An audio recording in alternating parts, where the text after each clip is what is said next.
Okay, welcome back everyone.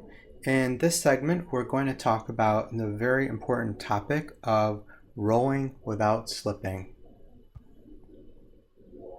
So, what we're trying to figure out in this segment is how we can continue to analyze the motion of an object that rotates and translates. Okay, so we've said previously that the total kinetic energy is the sum of the translational and rotational kinetic energies. So 1/2 mv squared plus 1/2 I omega squared. But one thing that's very important about this is that this is the velocity or the speed of the center of mass of the object.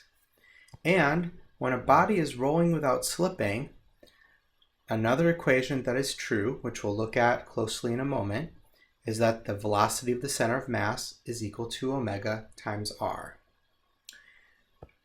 Therefore, we can combine this with the first equation to get a system. Okay, so in the first equation, what I've done is replaced omega squared with v squared over r squared.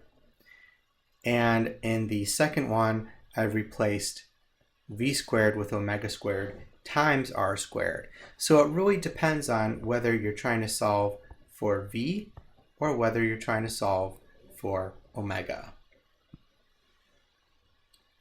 Okay, before we do that, we're going to just review how to use conservation of energy to find the acceleration and speed of a sphere at the bottom of a ramp. Now, the nice thing about using energy is that you don't have to worry about forces and torques, and everything is just really nice, okay? All right, so we don't know the height of this ramp, but we know that we're going to travel a distance L, and we know that h is equal to L sine theta. So if I use conservation of energy, E initial is equal to E final, I could say that U initial, that looks like a C, not an I, U initial is equal to K rotational plus K translational. And it's a sphere, so the moment of inertia is 2/5 mr squared. Okay, so Ui is mgh, so that's mg L sine theta.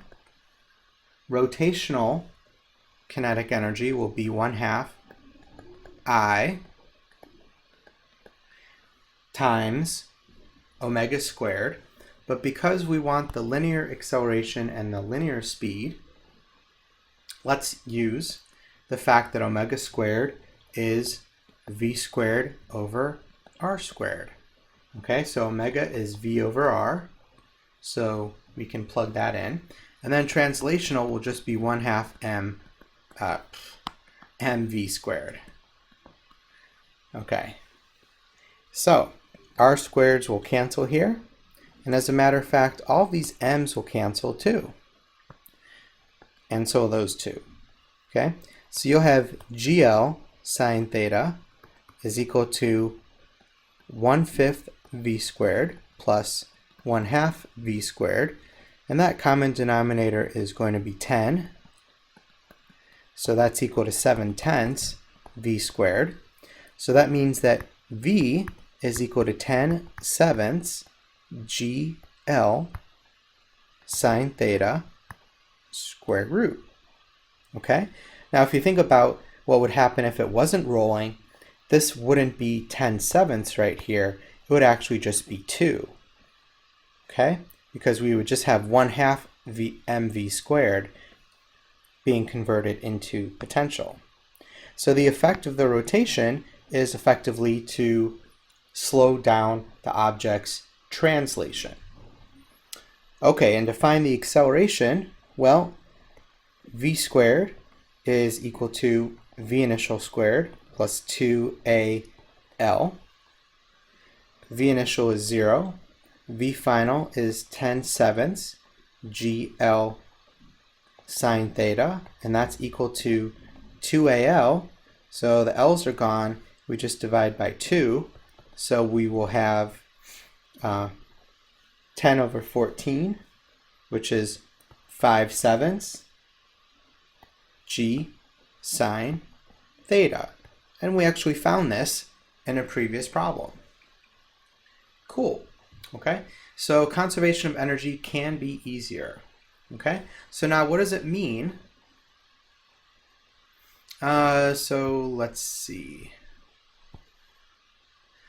So we already did this doing rotational dynamics, so we're going to skip this, okay?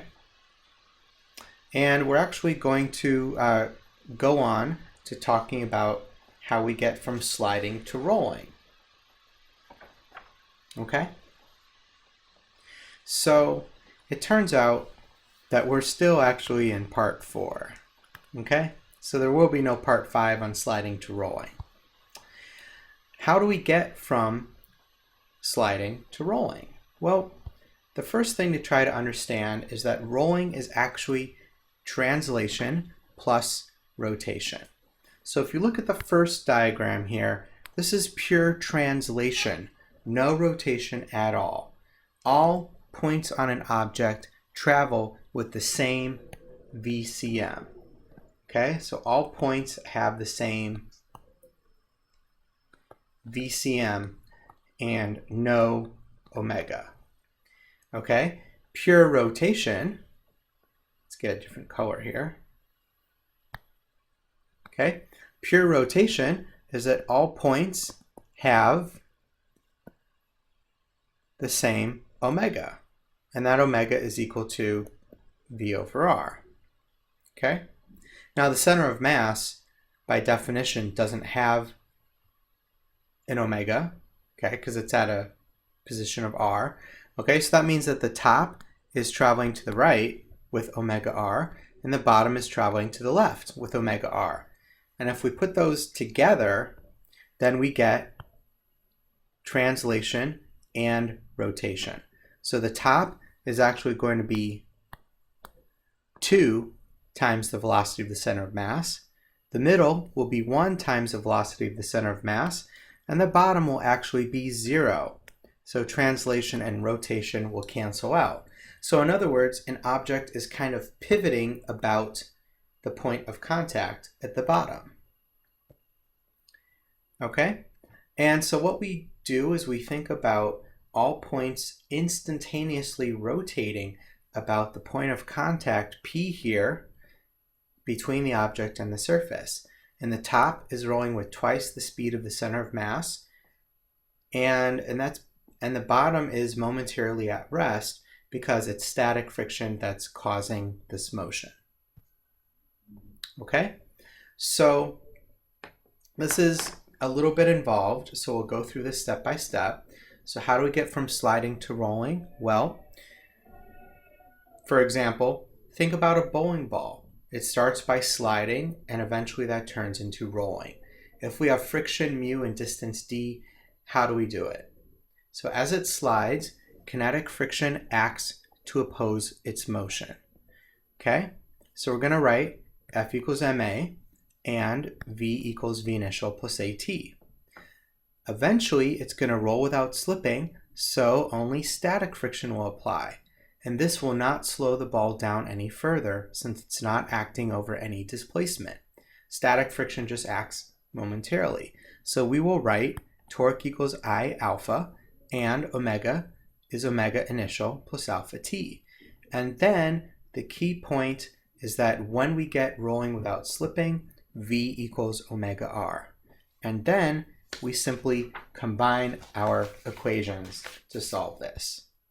Okay, so let's derive it. Okay, so the first step that we said was that we have our object that is just going to be sliding. And when it's sliding, the forces acting on it will be a normal force from the ground, mg, and then kinetic friction pointing opposite its direction of motion. And we're going to write F net is equal to ma, and the only force is kinetic friction in the negative direction. Okay, and kinetic friction will be equal to mu k times the normal force, which is mg in this case. That's equal to ma, So this acceleration is negative mu g. Okay?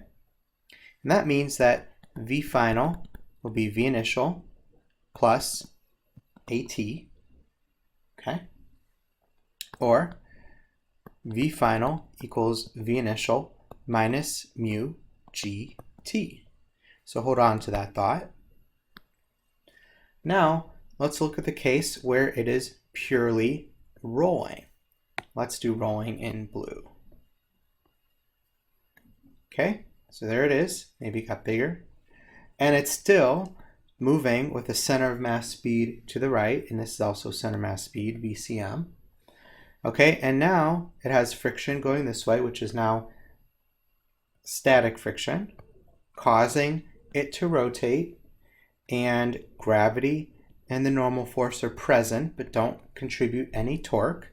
So the net torque, which is equal to I alpha, is only caused by this force of friction.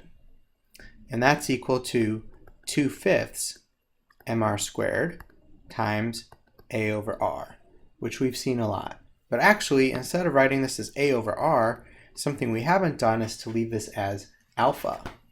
Okay? And just like up above, friction is going to be equal to mu mg. We still have that r there. We have 2/5 mr squared times alpha. And if we cross some things out, this is actually big M. One of the r's goes away.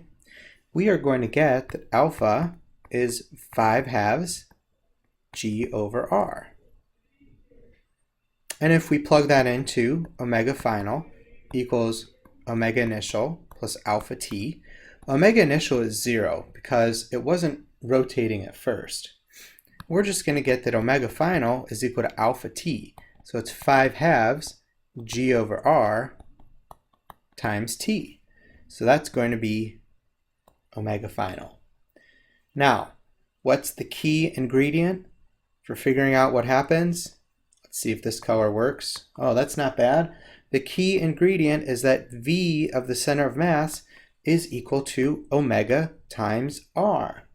So what we can do is we can say that this v is equal to this omega times r. And let's plug that in here. So v naught minus mu gt is equal to omega, which is 5/2 g over r times t. So that r is going to cancel with that one. And we're just going to get this expression. Okay, so therefore, if we wanted to solve this for the time, we could easily solve this for the time to switch from sliding to rolling. But this really ties things together for us. Okay, we're going to stop here, and next time we're going to talk about angular momentum.